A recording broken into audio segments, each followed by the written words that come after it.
Okay folks, so for this video, we're gonna do this a little bit differently than we normally do.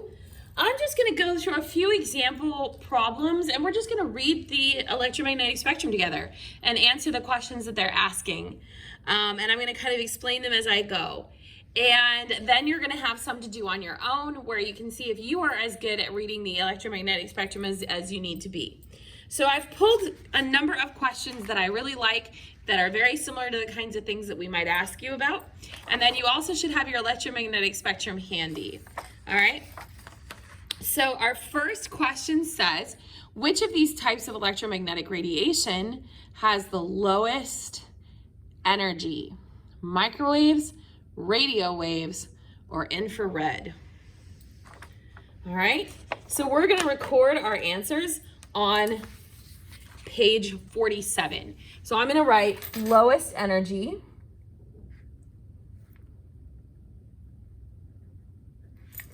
And our choices were microwaves, radio waves, or infrared.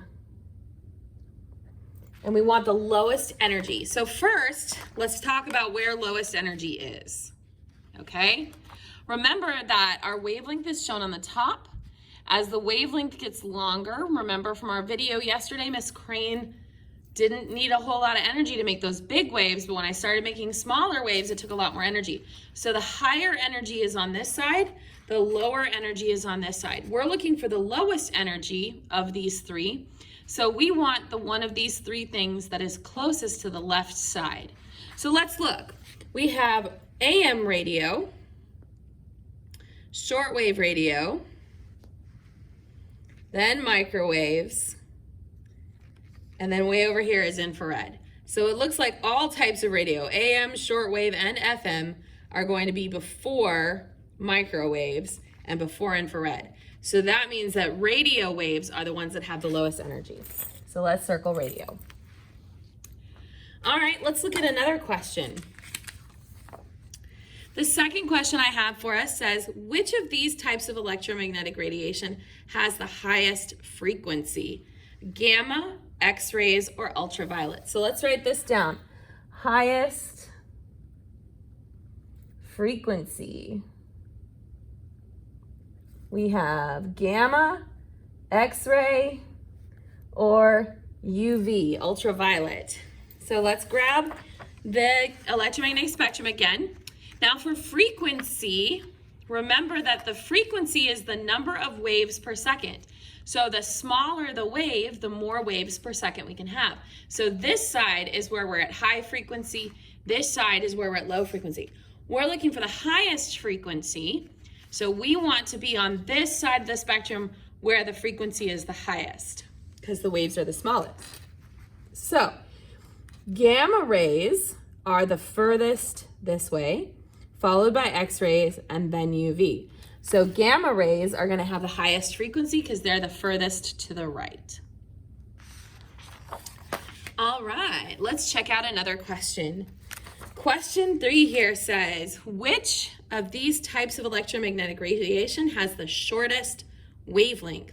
Infrared, violet light, or ultraviolet? So we're looking for shortest wavelength.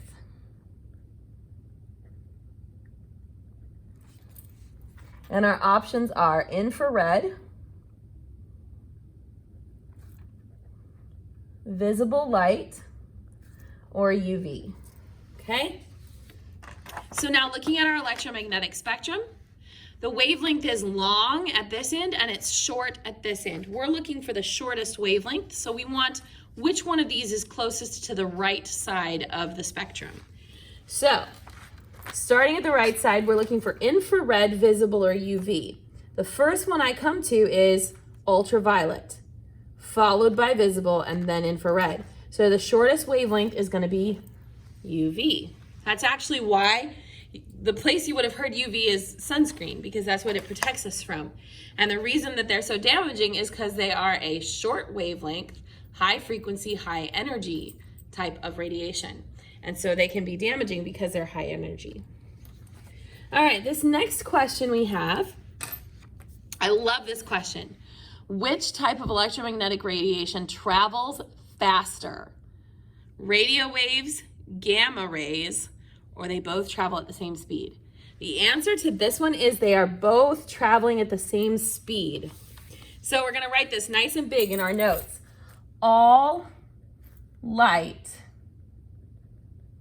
travels at the same speed. This is called the speed of light. Now, we can change the speed that light moves, but it has to go through something like water or air or something like that. But light itself all moves at the same speed. All right, let's check out another good question.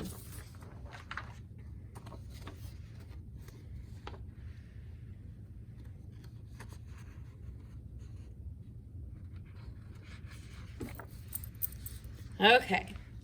This question says, true or false, as you move along the spectrum, left to right, the wavelengths decrease in size. They get smaller.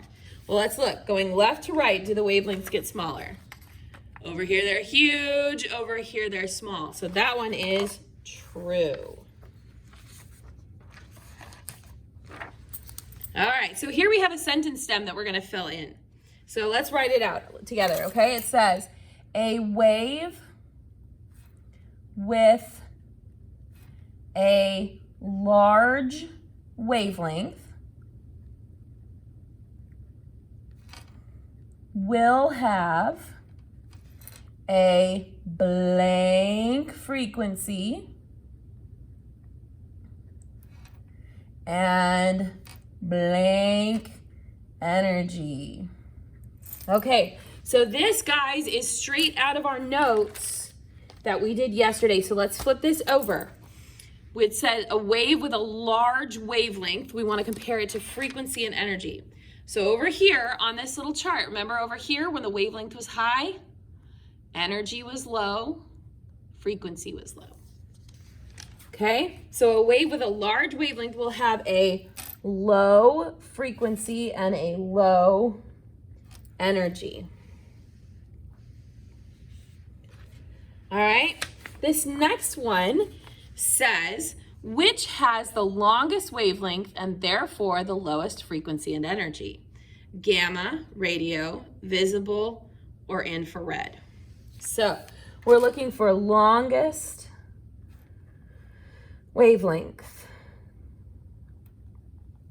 And we have gamma rays, visible light, radio waves, or infrared. Okay, so remember, longest wavelength is going to be over here on this end of the spectrum. Okay, so we want which one of these choices is furthest this way. Well, the first thing we encounter is radio of all kind. So that's going to be our longest wavelength is radio.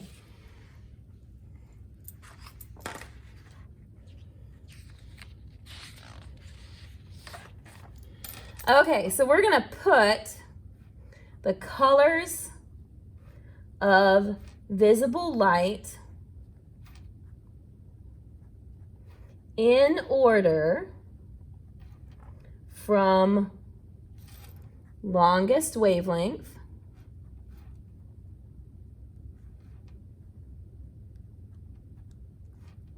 to shortest wavelength. Okay. So remember our colors, red, orange, yellow, green, blue, indigo, violet. I had a small brain fart there. Okay, so the longest wavelength is on the left-hand side. Well, which color do we start with on the left-hand side? We start with red, and then it goes in order. Red, orange, yellow, green, blue, indigo, violet. So from longest to shortest, that's going to be red, orange, yellow, green, blue, indigo, violet. Little abbreviation we call Roy G. Biv.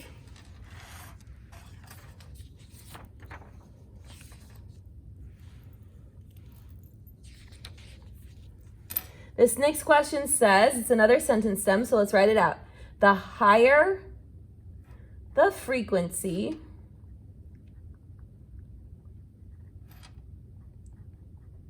the blank the energy. Okay, so now let's pull out our electromagnetic spectrum. Remember that we're comparing frequency and energy. As the wave gets shorter, we get more frequency. So over here we have more frequency because there's fewer, the waves are smaller, so we can get more of them in every second. So this is a high frequency. Remember when Miss Crane did the spring, when I had to do the really small ones, it took a whole bunch of energy. So this side is also the high energy. So higher energy is going to be, higher frequency is also going to be higher energy. They move together. They're a direct relationship. When frequency goes up, the energy goes up. All right, so these are the kinds of questions you're going to encounter in our practice today. So I think you guys are ready to go and give it a shot.